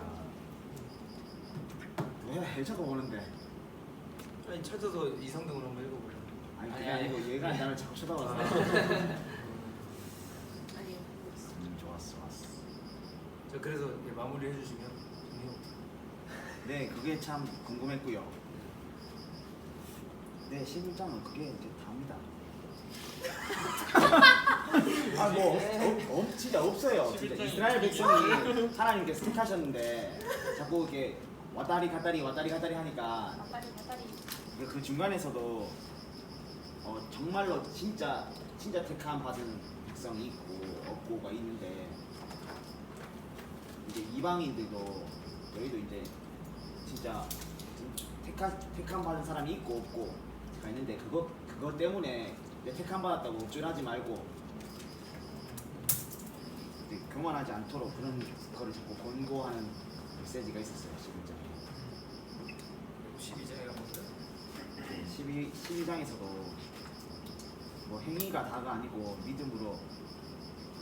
믿음으로 하나님의 의를 실천을 해야 되는데 그런 것에서 이제 쭉쭉쭉 나오는데 형제 사랑, 원수 사랑, 이렇게 국가에 대한 국가의 법을 따르고 정당하게 살고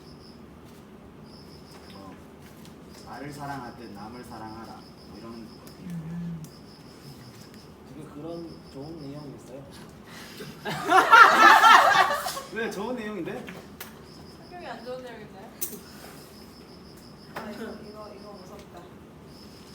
11장 로마법이 얼마나 썼으면 21절. 로마나 로마법을 따는 거죠. 하나님이 원 가지들도 아끼지 아니하셨은지 너도 아끼지 아니하시리라. 조심하라. 자 우선 11장까지가 교리적인 내용이고 12장부터는 이제 삶에 대한 얘기입니다. 생활. 13장까지 아니야? 13장. 그래 13장도 그렇다. 자 12장, 13장은 이제 우리 삶에 대한 얘기가 나오고요. 11장까지는 교리 부분이에요. 교리인데 아까 현현재가 얘기한 게 자 이제 이스라엘 백성한테 투자한 게 아깝다는 게 몇 절을 그렇게 해석한 건지는 사실 잘 모르겠어요. 요거만 읽어봐서는. 근데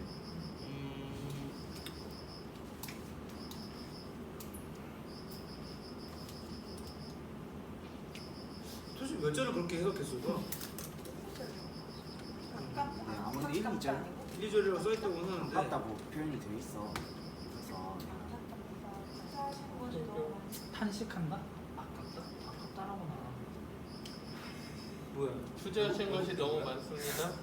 뭐야? 아깝다라고는 하지 않아요. 요 끝에 요거만 하는 거예요. 투자하신 것이 너무 투자하는 많. 것이 많다. 아깝다라는 표현이 있어. 왜?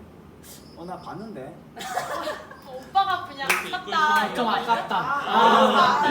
너 아, 사업가의 그 느낌. 투자 많이 했는데. 아까워. 랜드마크 지었어요. 그러니까 이게 지금 사실 아깝다는 애정을 갖고 내용보다는 있다. 그러니까 11장 제목이 개혁개정 성경에서 뭐냐면 이스라엘 남은 자예요. 그러니까 이스라엘에서 아직 구원받지 못한 자들에 대한 이야기고 첫째로. 그러니까 그래서 이스라엘 택했는데 얘들이 자꾸 말을 안 들으니까 그게 아까운 거예요. 그럼 다른 택하면 되는데 왜 계속 이스라엘 백성을 계속 이렇게 하냐 이거죠. 그런 표현을 쓴 거가 왜 그렇게 그러니까 뉘앙스가 아깝다는 뉘앙스가 아니에요. 안타까운 거예요. 그러니까 하나님이 이 구약 성경 전체를 보면 이스라엘을 구원하기 위해 얼마나 오랜 시간 동안 오랜 기간 동안 여러 가지 방법으로 일하셨는지를 알잖아요. 지금 로마 교회에 있는 사람들이 그 내용을 알았을 거라고. 아니까 지금 엘리야 이야기를 아주 편하게 하죠. 7천 군사에게까지 해가면서 아주 편하게 한단 말이죠. 그래서 엘리야 이야기를 편하게 하면서 이스라엘 남은 자들에 대한 얘기를 하는데 결국 1절, 2절을 어떻게 해석하냐의 문제 같아요. 제 생각에는. 근데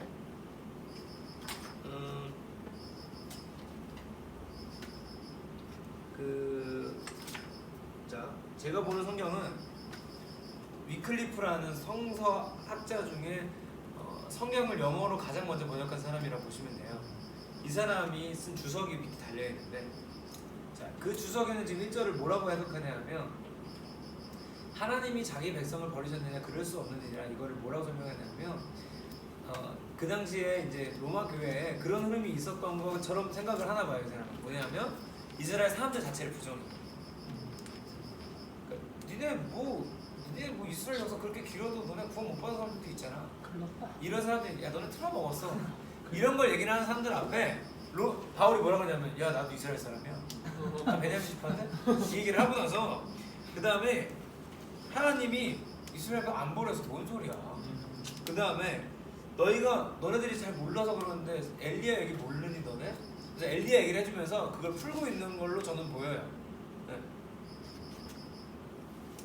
그러니까 4절도 보면 바알에게 무릎 꿇지 않은 7,000명의 군사를 남겨두었다고 하는 이 장면이 어떤 장면이냐면 그 이제 엘리야가 바알 선지자들과 맞짱을 뜨거든요. 근데 아시잖아요. 쓸어버려요. 다 죽인다고요. 다 죽였는데 엘리야가 그 이후에 어떻게 했냐면 이세벨이 야 내가 너 죽여버릴 거야 하니까 430명을 때려 죽인 사람이 도망가요. 그래서 하나님 얼마나 어이가 없어요. 그때 해준 말이 그거예요. 7,000명, 우리 9,000명 군사가 있어 뭐가 무서워 했는데 그래서 7,000명은 정말 그 숫자 7,000명은 아니겠죠. 근데 무슨 얘기냐면 이스라엘 전체는 아니지만 야 내가 택한 군사들이 있어 걱정하지 마. 이 말 하고 있는 거잖아요. 그러니까 바울이 하고 싶은 말이 뭐냐 하면 이스라엘에도 남은 자들이 있어. 그래 맞아. 그런데 하나님 그렇다고 이스라엘 버린 건 아니야. 이스라엘도 그 당시에도 7,000명의 하나님 따르는 군사들이 있었어. 이 당시에도 다는 아니었지만 하나님께 구원받은 자들이 있었어 라고 예시를 들고 있는 거고 1절에서는 하나님 투자한 게 아까워라는 뉘앙스가 아니라 야 나도 이스라엘 사람이야 그렇게 말하지 마 라고 이해하는 게 우리가 맞는 거예요.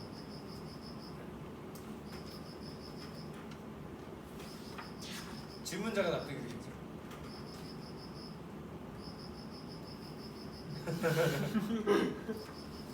네, 알겠습니다.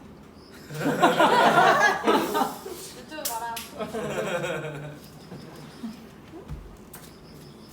그러니까 이게 약간 우리가 지금 나눠서 읽고 있긴 하지만 나눠서만 읽으면 또 이해가 어려운 부분들이 있어요. 로마서 전체적인 흐름을 보지 않으면. 그러니까 로마서가 일단 첫 번째는 편지를 하는 거, 그리고 로마 교회에 특정한 사람들한테 보내는 내용이라는 걸 좀 생각해 보면 이런 부분이 더 이해가 쉬운 거예요. 너무 통전적으로, 그러니까 성경 전체적으로 성경이라는 거 로만 읽으면 안 돼요. 또.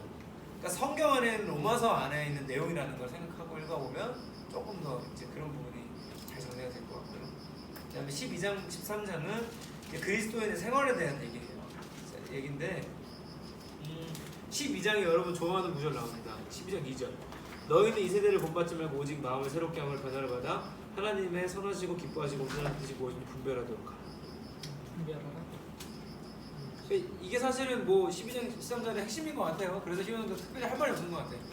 아까도 말씀드렸지만 이 부분을 메시지 성경을 읽으면 말이 필요 없어요. 그냥 설교예요. 그게 한편에. 네. 그래서 이 말하는 대로 한번 우리도 해보기를 바래요. 뭐 특별한 말이 필요 없어. 진짜 새롭게 마음을 새롭게 한 변화를 받아서 세대를 분별하고 하나님의 뜻이 하나님 기뻐하는 뭔지를 알아서 따라가는 사람들이 되면은 더디죠. 그럼 어떤 게 분별일까요? 그것만 한번 얘기해 봅시다. 어떤 게 분별일까? 이 시대 속에서 하나님의 기준이 되는 거. 뭐 구체적인 상황으로는 뭐 없으실까요? 이게 저는 요거 하면서 좀 기대가 되고 여러분한테 좀 바라는 게 있다면 제가 하영조 목사님을 그렇게 썩 좋아하진 않는데 그 목사님 하셨던 설교 중에 제일 좋아하는 내용은 그거예요. 그분이 그런 말을 했어요. 아주 솔직하게. 여러분 죄송하지만 전도사 목사들은 세상을 못 바꿔요. 왜냐하면 세상을 잘 모르거든요.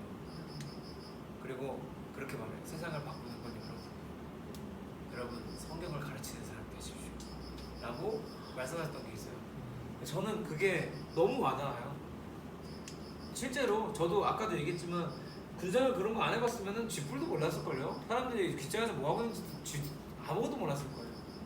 근데 그거 조금 해봐서 이만큼 아는 거예요. 이만큼.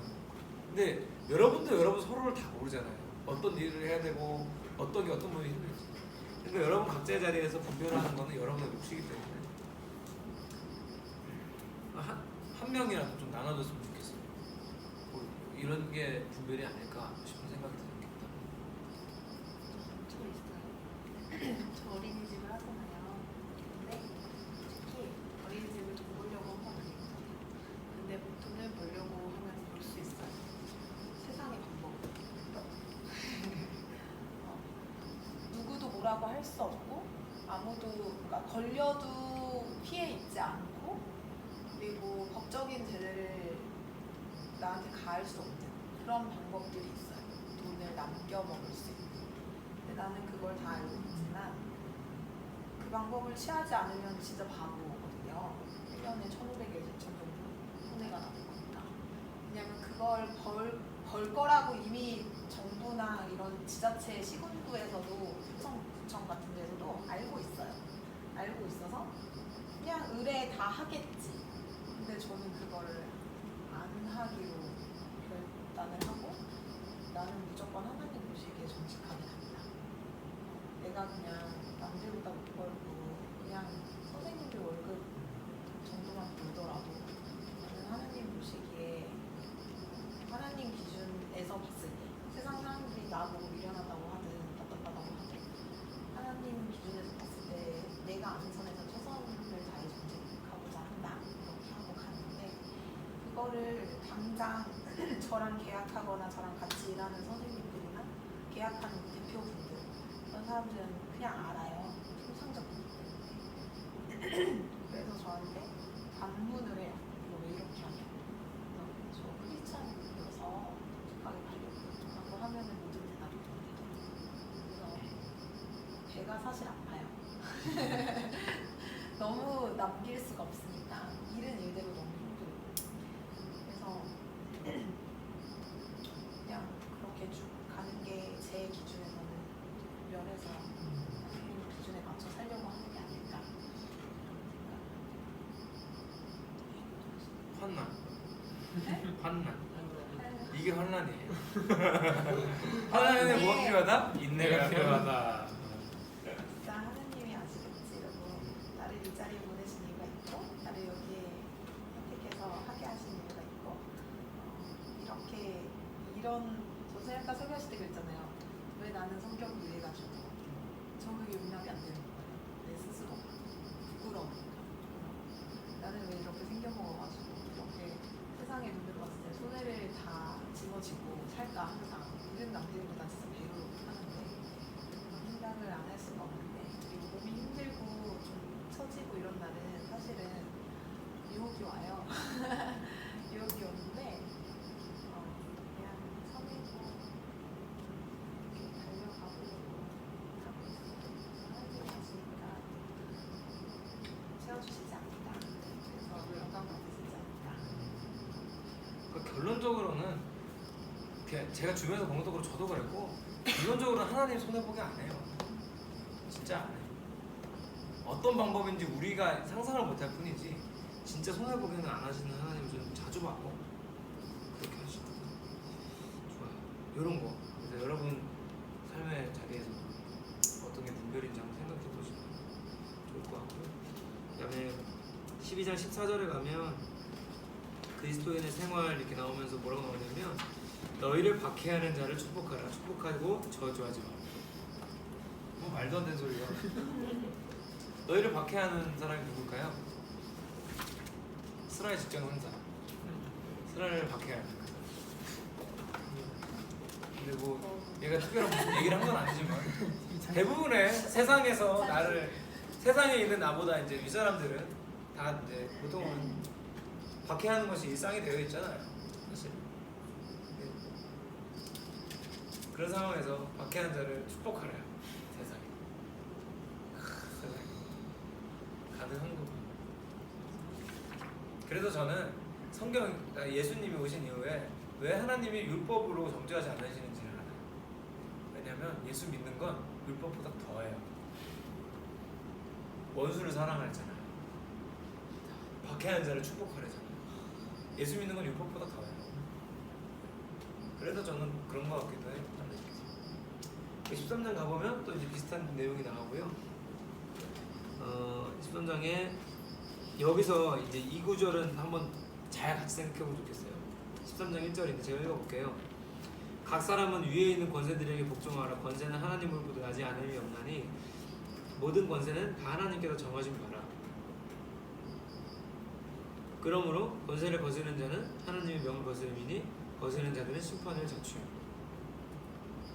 이거를 보통은 이제 보수적으로 공부를 하시거나 하신 분들은 다 나라 권세에 연결을 시킵니다. 그래서 이제 주로 이제 태극기 집회 하시는 분들이 은혜를 가지고 얘기하죠. 근데 신기한 건 정권이 바뀌면 거긴 순종을 안 한다는 게 이제 함정인 거예요. 이건 무슨 말일까요? 이거 문자적으로 그냥 이렇게 읽으면 안 돼요. 뭐일 것 같아요?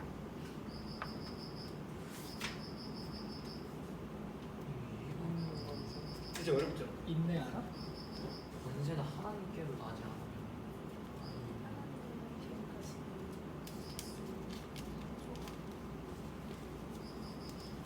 자,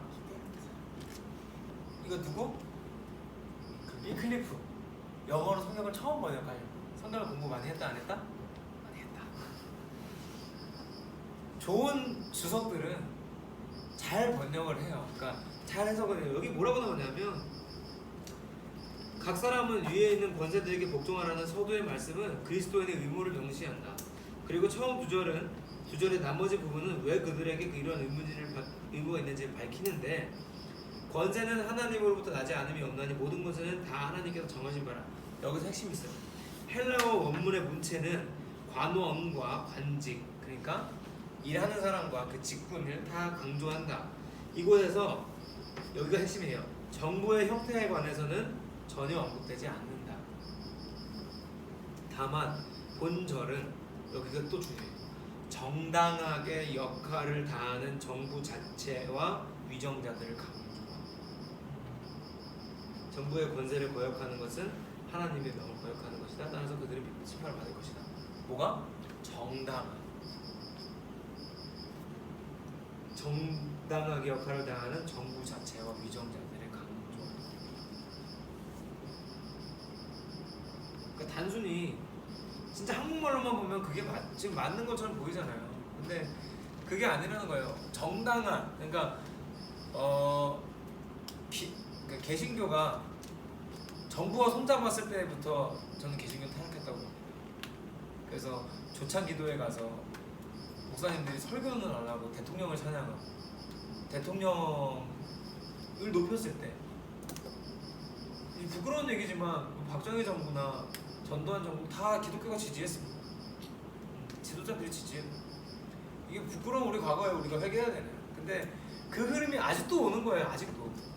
그래서 그 박정희 망령에서 헤어나지 못한 분들이 지금도 태극기 집회를 하고 있는 거고, 그분들은 진짜 하나님 나라의 권세와 이 대한민국 정부 중에 보수 정권의 전제를 동일시하는 거예요. 이거는 잘못된 신앙의 가르침 때문에 그런 거예요. 성경은 분명히 정당한 정부에 대해서 해야 될 거는 해라는 말을 하고 싶은 거예요, 바울은. 그러니까 로마의 법이 거지 같아도 로마의 법을 따라야 된다는 거예요. 그 말을 하고 싶은 거죠. 로마의 법을 따르지 않으면 불법을 저지르는 건데 어떻게 하냐. 여러분, 아무리 거지 같아도 교통신호는 지켜야 되는 거 아닙니까? 그죠? 따라야죠. 그건 따라야 되는데 정당하지 못한 것에 대해서 따르려고 하는 말이 아닌 거예요. 지금 봐봐요. 바울이 따르라고 얘기했지만 바울은 로마에서 복음 전하지 말라고 해도 복음을 전했다고요. 앞뒤가 맞는 거죠. 따라야 될 건 따르지만 예수 그리스도 믿는 사람으로서 아닌 건 아닌 거예요. 이게 사실은 프로테스탄트의 멋있는 모습인 거예요. 정부가 무조건 못한다고 하는 것도 틀린 거예요.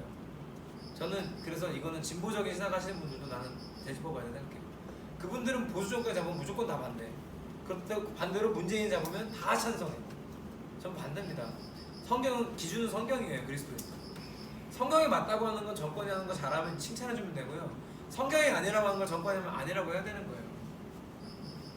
저는 문재인 사람을 뽑았지만 문재인은 모든 정책에 찬성하지는 않습니다. 사실 대부분의 정책에 대해서 반대합니다. 저는 그렇지만 잘하고 있는 부분이 분명히 있다고 생각합니다. 그래서 이 구절을 가지고 많은 목사님들이 사실은 교인들을 조작했죠. 미안한 얘기죠. 조작해서 지금도 국가 안에 정치적인 갈등을 중심에 개신교가 있다는 부끄러움. 정치적인 이념이나 선택의 몫은 개인에게 있는 거예요. 목사 한두 사람의 정신을 교인들 다 따라가는 거는 그거는 독재예요. 그게 독재예요. 교회 안에 우리 대방송 교회 안에도 뭐 다 있을 거예요 분명히. 그죠? 뭐 여기를 지지하고 저는 다 바보라고 생각해요. 나는 여기 지지자니까 이건 다 맞아? 얼마나 바보 같은 일입니까? 여기 지지자니까 이건 다 맞아? 나는 바보라고 생각해요. 그렇습니다. 그래서 우리 청년들이잖아요. 그래서 나는 우리가 세상 돌아가는 거에 대해서 문외하지 않았으면 좋겠어요. 아까도 얘기했지만 성경은 단 한 번도 세상을 등지라고 한 적이 없어요. 우리끼리 등지라고 한 거지. 우리끼리 절대 등지라고 한 적이 없어요. 오히려 예수님 통해서 세상을 바라라고 얘기했죠. 그래서 예수님 통해서 세상을 보면서 우리는 정권을 판단하든 뭐 예를 들어서 경제를 판단하든 뭘 하든 간에 우리 하나님 나라 나란 말씀 했던 이유가 뭐예요? 하나님 나라 관점으로 세상을 바라보기 위해서 했던 거잖아요. 그래서 좀 이런 부분들은 그렇게 잘 이해가 되기를 바랍니다. 14장 마지막 사랑. 네. 14장부터 16절까지 읽었는데요. 14장이랑 15절의 전체적인 기본적으로 핵심 키워드는 공동체라고 잡았어요. 적혀 있는데 먼저 14장의 전체적인 내용을 보면 그냥 공동체에 대해 강조를 하면서 앞에 나온 것처럼 내 원수를 사랑하고 내가 서로 달라도 서로 부활별로서 받아들이고 그걸 이제 식탁에 초대받은 손님으로 비유를 하는 내용이에요. 그래서 제가 여기 저도 메시지 성경으로 읽었는데 1절에서 4절 말씀을 메시지 성경으로 봤을 때 가장 이분이 동사상 가장 와닿았던 거는 이제 우리는 식탁에 초대받은 손님인데 어떻게 하나님께서 어쨌든 우리가 초대받은 손님은 내가 싫은 사람도 하나님의 초대받은 손님이고 나도 하나님의 초대받은 손님인데 우리가 그 손님을 뭐라고 할 그런 권리는 없고 오직 그 명단을 제하고 아니고는 하나님께서만 있다라는 내용이 있었어요. 그래서 저는 와닿았고 그리고 17절에서 18절을 보면은 뭐 하나님의 나라는 무엇을 배채우느냐 문제가 아니라 하나님께서 우리의 삶을 무엇으로 하시는가 우리가 할 것은 오직 그리스도를 섬기는 것이다 라는 말씀이 나왔고 그래서 19절에 보면은 이제 서로 사이좋게 지내는 일에 힘을 다해서 힘을 모아 뜻을 모아라. 그래서 식사 자리에서 이게 식탁에서의 그런 것들을 굉장히 계속 비유를 하고 있어서 식사 자리에 주된 것은 우리 뱃속을 차는 게 아니라 예수의 생명을 나누는 것이어야 됩니다라고 메시지 성경에서 14장을 기록을 하고 있었고요. 15장은 이제 이거를 예수를 예로 들어서 설명을 했어요. 예수님께서 어떻게 하셨는지. 그래서 뭐 7절에서 13장 보면 유대인들에게 약속을 실현시키는 것, 이방인들에게 자비를 경험하게 하시고 뭐 그런 내용이 나오고 그리고 이제 15장 22절에서 16장까지는 그냥 쭉 선교 바울이 어떻게 갈 건지 그리스도에서 뭐 마치고 예루살렘 가는 길에 내가 로마에 들릴 거고 예루살렘에서 스페인 가는 전에 로마에 들릴 건데 나를 위해 기도해줘라. 그리고 16절에는 이제 내가 여태까지 만나왔던 그런 동역자들의 칭찬도 하고 그 사람들에게 안부도 전해달라 하면서 이제 마무리를 하고 있는 내용이었고요. 제가 가장 와닿았던 말씀 구절은 14장에 8절 말씀했어요. 계속 얘기를 하고 있는 것 같은데 우리가 살아도 주를 위하여 살고 죽어도 주를 위하여 죽느니 그러므로 사나 죽으나 우리가 주의 것이구나 라는 말씀이었는데 이 말씀을 읽으면서 사실 별로 크게 하는 제가 역할은 없지만 임원으로서 회장으로서 이 하필이면 공동체라는 이 부분을 제가 얘기하심에 뭔가 의미가 있다고 생각을 했어요.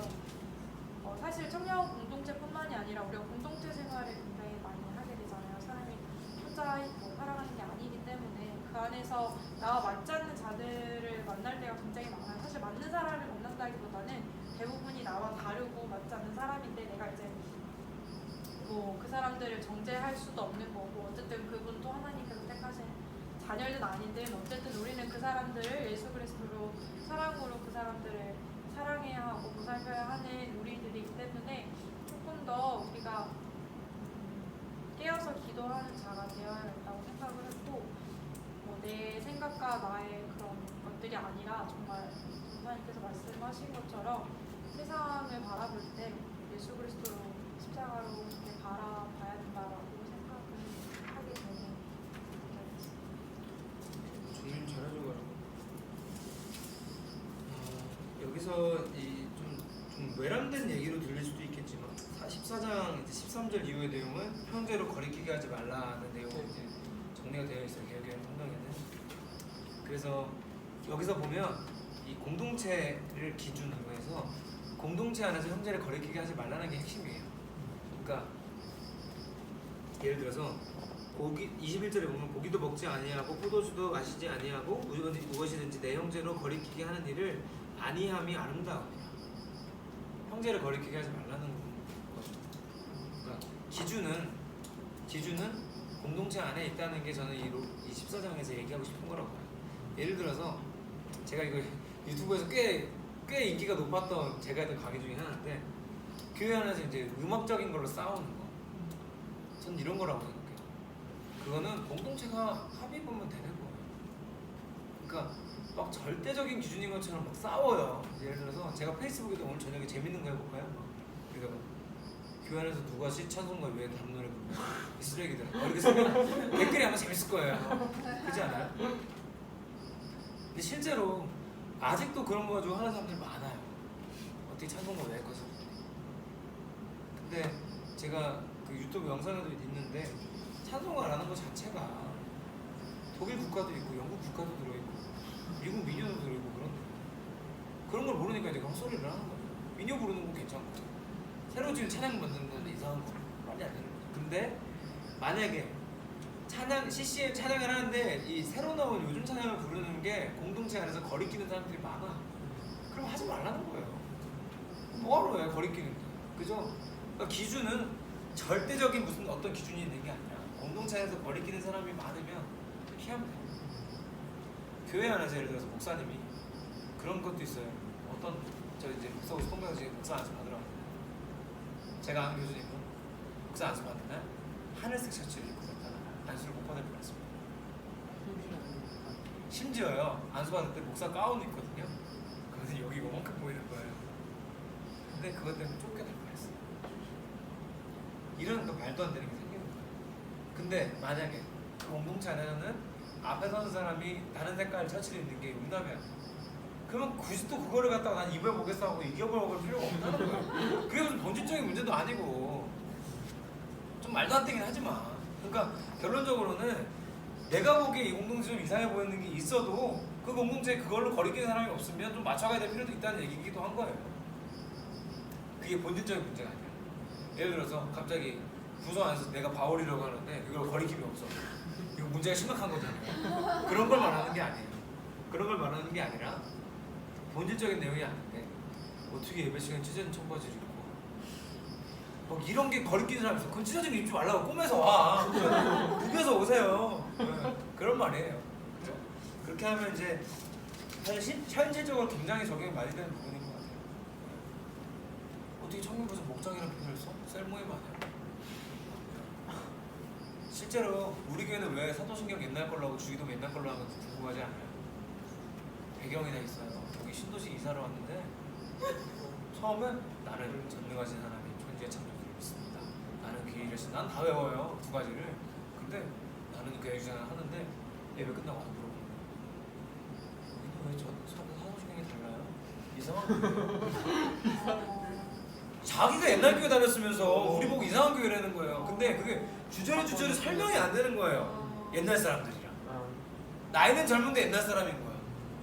그래서 짜증나서 그 옛날 걸로 합시다 한 거예요. 진짜로. 왜냐면 옛날 거 하는 거 가지고 뭐라고 하는 사람은 아무도 없거든. 그래서 옛날 거 하는 거예요. 거리낌이 없다면 합시다. 요거 이런 거죠. 그래서 옛날 거 하는 거예요. 나도 요즘 거 하고 있어. 선생님 왜요? 나도.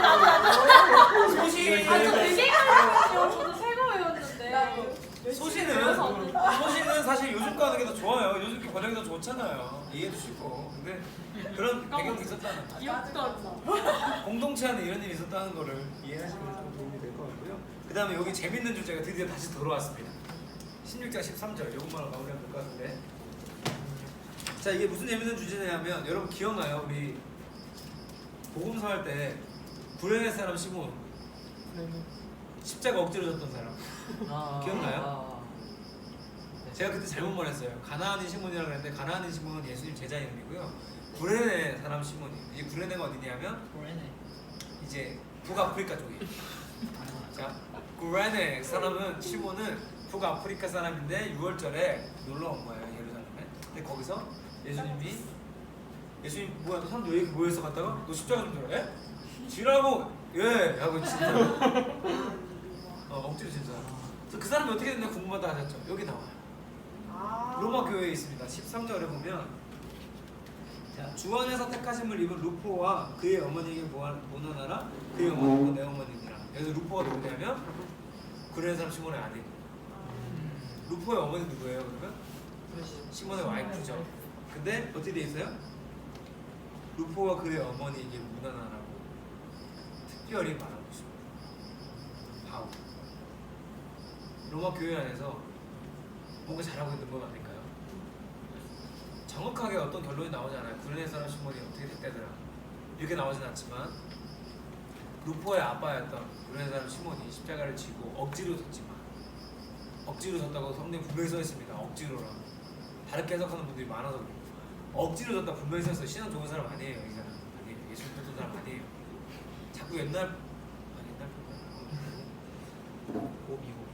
성경을 오랫동안 보신 분들 중에 억지로 했다는 말을 빼버리고 해석한 분들이 있어요. 근데 실제로 억지로라고 써 있고 억지로 졌어요. 근데 억지로라도 졌던 십자가 이후에 사람이 어떻게 변화된다 보니까 여기 나오는 거예요. 아들이랑 와이프가 로마 교회의 핵심 인물이 돼 있다는 거. 아마 그 사람이 십자가 친 이후에 저 예수는 누구일까 하고 궁금해하진 않았을까? 그리고 신앙생활을 시작하진 않았을까? 그리고 왜 북아프리카 살던 사람이 로마에 갔을까? 생각해볼 여러 가지 있죠. 그리고 왜 여기 이름이 없을까? 성경에서 죽었을 수도 있고. 진짜로 내가 예수님 십자가 진 사람들이 여러분 예수 믿으셔야 돼요. 뭐 이런 말 하다 죽었을 수도 있고, 그죠? 다 성경에 나오진 않지만 추측해보건데 아마 그런 사람 되지 않았을까라고 생각해볼 수 있는 의혹이 나옵니다. 이렇게 로마서는 마무리를 할 수 있을 것 같은데, 참 이게 좀 시간에 쫓기는 마음이 있어서 로마서를 이 정도면 굉장히 가볍게 지나간 겁니다. 가볍게 지나갔지만 이게 끝이 아니라 저는 이게 성경을 보는 눈을 키우는 시간이라고 생각하고 읽는 연습을 하는 시간이라 생각하기 때문에 이게 끝이라 생각하지 마시고 또 기회가 되면 또 읽어보고 하면 참 좋을 것 같습니다. 궁금한 거 있으면 나누고요. 마무리하겠습니다.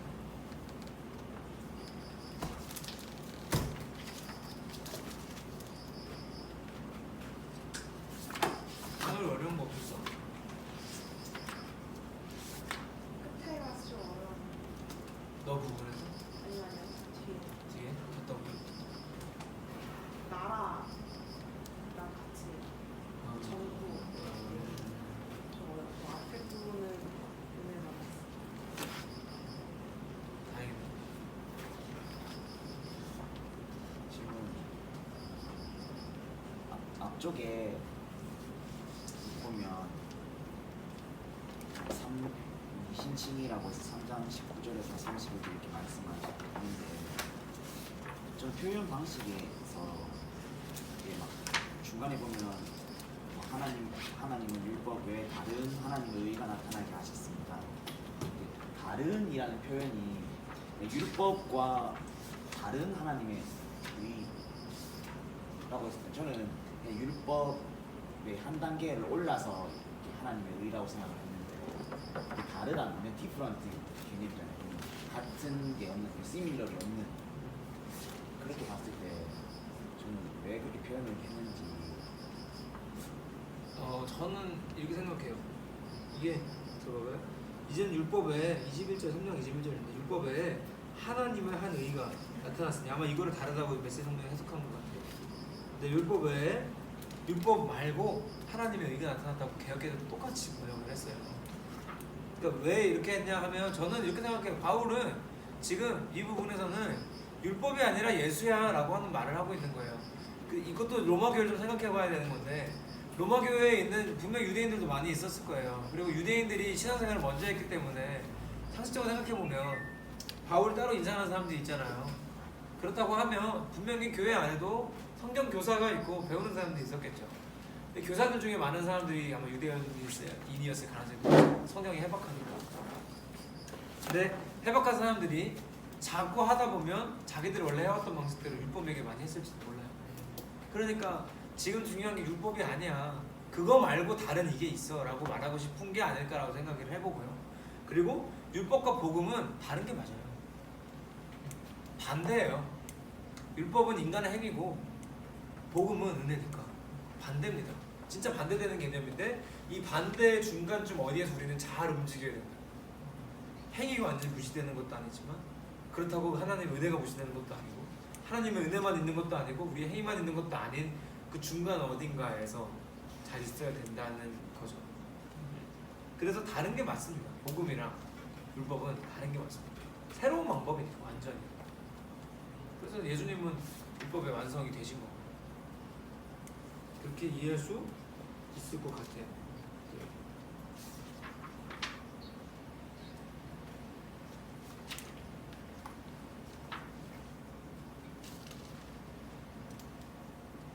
이해되시나요?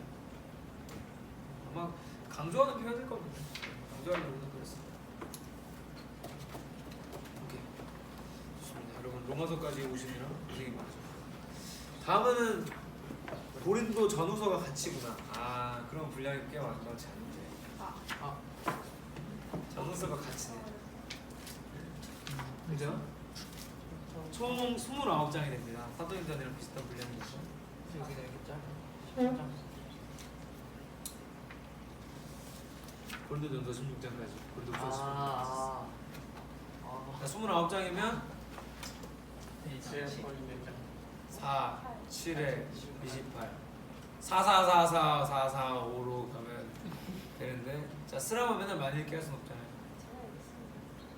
그럼 네가 읽으래. 자 앞에서부터 순서는 똑같이 갈게요. 이 순서가 좋은 것 같아요. 똑같이 가고 4, 4, 4, 4, 4, 4, 4, 4, 5 근데 이번에는 재밌는 게 지금까지는 앞에 있는 사람 또 앞에 있고 막 이랬잖아요 계속. 근데 요거는 지금 고린도 전후서가 포함이 되어 있는 장소이기 때문에 중간에 후서랑 전서가 겹치는 사람이 있을 수도 있어요. 그러니까 끝과 시작을 읽는 사람이 있을 수도 있고 해서 조금 재밌게 할 것 같은데. 네, 읽기 전에 제가 지난주에 말씀드렸지만 읽기 전에 이 책을 한번 읽는 것도 큰 도움이 될 겁니다. 제가 읽는 주석책 같은 건 어려워요. 표현 자체도 어렵고 그러니까 이게 저는 상당히 쉬운 주석이라고 해요. 굉장히 쉬운 주석으로 잘 써진 책이라고 봅니다. 그래서 읽어보시면 도움이 될 것 같아요. 자 오늘은 지난주 누가 기도했죠? 형님. 제가 했어요. 했으니까 이제 쉬었는데. 한잔. 진짜 사랑해 하나님 감사합니다. 친구분들 또 선생님들이 함께 모여 주님 이야기를 나누며 또 성령 주시는 체달은 없습니다.